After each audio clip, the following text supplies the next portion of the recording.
اعوذ باللہ من الشیطان الرجیم، بسم اللہ الرحمن الرحیم۔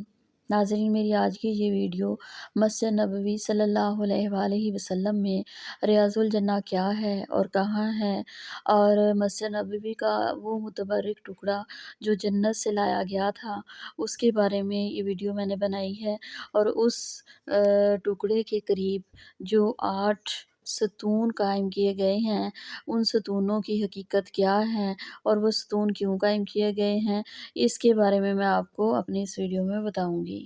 مسجد نبوی شریف میں باب جبرائیل سے داخل ہوں تو تھوڑے فاصلے پر بائیں ہاتھ روضہ رسول صلی اللہ علیہ وآلہ وسلم کے درمیان واقع زمین کا ٹکڑا ریاض الجنہ کہلاتا ہے۔ اس کی لمبائی 22 میٹر اور چوڑائی 15 میٹر ہے۔ ریاض الجنہ کا مطلب ہے جنت کا باغ۔ یوں تو پوری مسجد نبوی خیر و برکت کا خزانہ ہے، مگر یہ خاص ٹکڑا اس خزانے کا انمول حصہ ہے۔ اسے ریاض الجنہ کا لقب خود حضور صلی اللہ علیہ وآلہ وسلم نے عطا فرمایا۔ اللہ پاک کے پیارے نبی حضرت محمد مصطفیٰ صلی اللہ علیہ وآلہ وسلم نے ارشاد فرمایا، میرے گھر اور میرے منبر کے درمیان کی جگہ جنت کے باغوں میں سے ایک باغ ہے۔ جنت کا باغ ہونے کا مطلب یہ ہو سکتا ہے کہ یہ جنت کا ایک شاداب ٹکڑا ہے جسے جنت کی زمین سے زمین پر منتقل کیا گیا ہے۔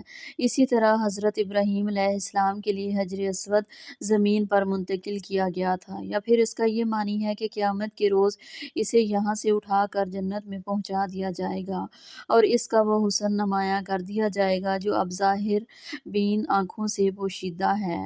اس حصے کے زمین کے اس قطع مبارک کے 8 ستون ہیں جو کہ بعض برکات و خصوصیات کی وجہ سے مشہور ہیں۔ ستون حنانہ، یہ ستون محراب النبی صلی اللہ علیہ وآلہ وسلم کی پشت کے ساتھ ملا ہوا ہے۔ اس جگہ کھجور کا ایک خشک تنا گڑا ہوا تھا جس کو تھام کر حضور اکرم صلی اللہ علیہ وآلہ وسلم وعظ فرمایا کرتے تھے۔ جب آپ صلی اللہ علیہ وآلہ وسلم کے لیے منبر تیار ہوا اور آپ صلی اللہ علیہ وآلہ وسلم نے اس پر بیٹھ کر خطبہ ارشاد فرمایا تو یہ تنا تاب فرقت نہ لاتے ہوئے آہ و بکا کرنے لگا، رونے لگا۔ حضور صلی اللہ علیہ وآلہ وسلم منبر سے نیچے تشریف لائے اور اپنا دست شفقت اس تنے پر رکھا تو اس کا تنا کا رونا بند ہوا۔ یہ تنا اسی جگہ پر دفن کر دیا گیا اور وہاں پر ایک ستون قائم کر دیا گیا اور اسے ستون حنانہ کہتے ہیں۔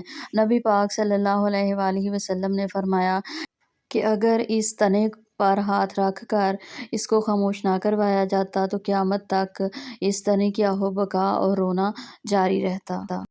اسے ستون قرا کا نام سے بھی یاد کیا جاتا ہے۔ حضور صلی اللہ علیہ وآلہ وسلم نے ایک بار ارشاد فرمایا کہ اس ستون کے پاس ایک زمین کا ٹکڑا ایسا ہے کہ اگر میں اس کو ظاہر کر دوں تو وہاں اتنا ہجوم ہو جائے کہ وہاں نماز پڑھنے کے لیے قرے پڑنے لگیں۔ نبی پاک صلی اللہ علیہ وآلہ وسلم نے اس جگہ کی نشاندہی نہیں کی تھی۔ جب آپ صلی اللہ علیہ وآلہ وسلم کا وصال ہو گیا تو حضرت عائشہ کو وہ جگہ معلوم تھی اور صحابہ نے آپ سے اس جگہ کے بارے میں پوچھا تو انہوں نے بتانے سے انکار کر دیا اور آپ نے اپنے بھانجے ابن زبیر کو یہ جگہ بتائی تھی۔ جب دیگر صحابہ کرام نے ان کو دیکھا تو وہ ستون سے ذرا ہٹ کر نماز پڑھ رہے تھے، لہٰذا صحابہ کرام بھی وہاں پر نماز پڑھنا شروع ہو گئے۔ حضرت ابوبکر صدیق اور حضرت عمر وہاں پر اکثر نفل پڑھا کرتے تھے۔ ستون ابی لبابہ، اس کا دوسرا نام ستون توبہ بھی ہے۔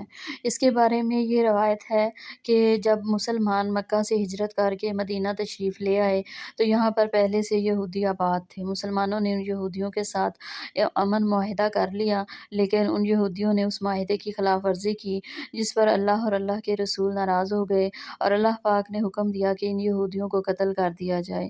اس بات کا علم ابو لبابہ کو ہوا تو ابو لبابہ نے جا کر یہودیوں کو اس بات کی خبر دے دی، لیکن بعد میں اسے اپنی اس غلطی کا احساس ہو گیا اور وہ بہت زیادہ ندامت محسوس کرنے لگا اور اس نے قسم کھا لی کہ جب تک مجھ کو اللہ پاک معاف نہیں کریں گے میں اپنے آپ کو ایک ستون سے باندھ کر رکھوں گا۔ اس نے اس ستون سے اپنے آپ کو باندھ لیا اور رسیوں کے ساتھ باندھا اور یہ قسم کھائی کہ جب تک حضور پاک صلی اللہ علیہ وآلہ وسلم مجھے اپنے دستے مبارک سے نہ کھولیں گے میں بندہ رہوں گا۔ صحابہ کرام نے نبی پاک صلی اللہ علیہ وآلہ وسلم کو اس کے بارے میں جا کر جب بتایا تو نبی پاک نے کہا کہ اگر وہ خود کو رسیوں سے باندھنے سے پہلے میرے پاس آتا تو میں اللہ سے اس کی بخشش کی دعا کرتا، لیکن اب چونکہ یہ اللہ اور اس کے درمیان معاملہ ہے تو اللہ پاک اس کا فیصلہ فرمائیں گے۔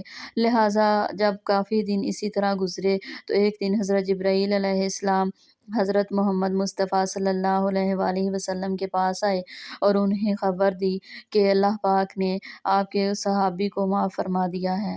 لہٰذا نبی پاک نے صحابہ کرام سے کہا کہ جا کے لبابہ کو بتا دو کہ اللہ پاک نے اس کی غلطی معاف فرما دی ہے۔ صحابہ کرام نے جا کر لبابہ کو یہ بتایا اور اس کی رسیاں کھولنے لگے تو اس نے رسیاں کھولنے سے انکار کر دیا اور کہا کہ جب تک نبی پاک میری رسیاں نہیں کھولیں گے تو میں رسیاں نہیں کھلواؤں گا۔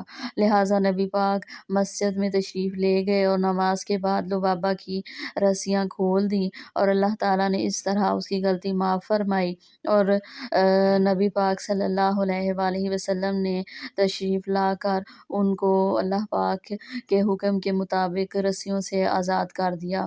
انہی کی نسبت سے اس ستون کو ستون لبابہ کہا جاتا ہے۔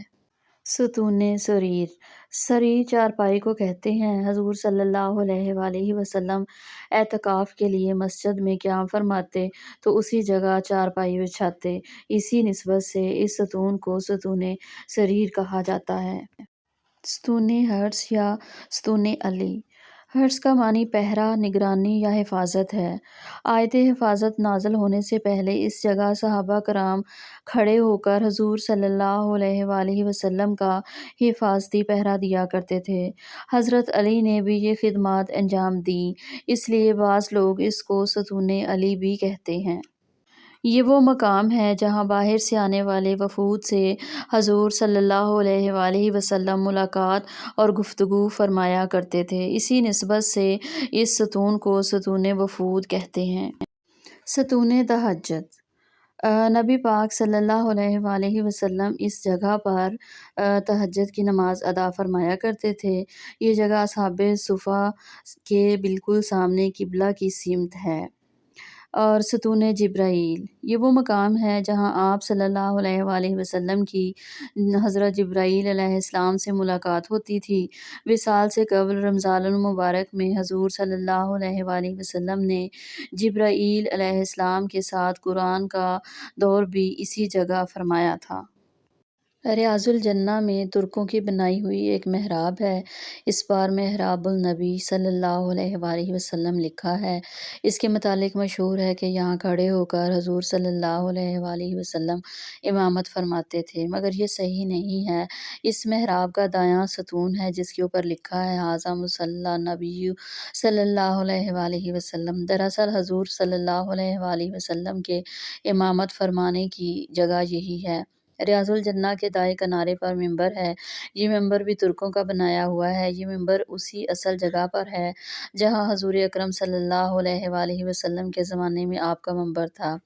اسی ممبر کے سامنے اونچائی پر ایک اور ممبر بنا ہوا ہے جہاں سے اذان تکبیر کہی جاتی تھی۔ کہتے ہیں کہ یہ وہی جگہ ہے جہاں خطبہ کے وقت حضرت بلال رضی اللہ تعالیٰ عنہ اذان دیتے تھے۔